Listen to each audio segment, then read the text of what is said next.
Managing spend is a vital skill set for a media buyer. Whether you're handling accounts that spend about 10K a month or you're handling bigger accounts that spend around 100K to 200K a month, possibly even more. No matter the case on how big or small that account spend is, there's fundamental things that you want to ensure that you're not under or overpacing when it comes to these accounts.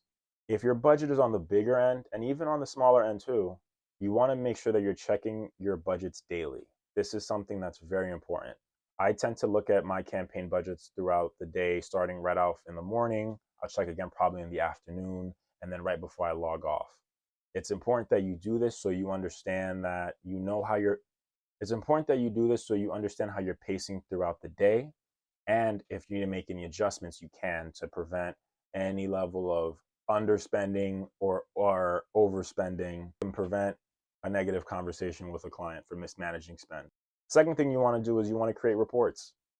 Creating reports can help you manage the overall spend to see how you're tracking throughout the month, to see if you're on pace, if you're over pace, if you're under pacing, and you can also leverage these reports within insights that you can provide to your client or in your client meetings, whether it's on a weekly basis or bi-weekly or monthly.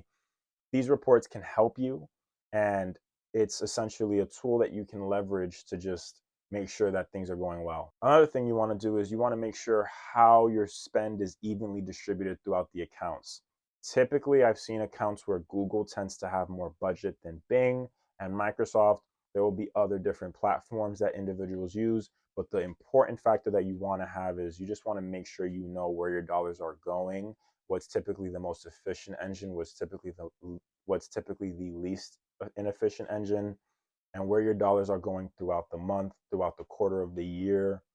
Depending on the client that you have that's in a specific industry, they might spend a little bit more on a specific quarter, they might pull back on another. And it's important to understand that in terms of the goal that you have for the year and understand that historical context of how the account has been running in the past.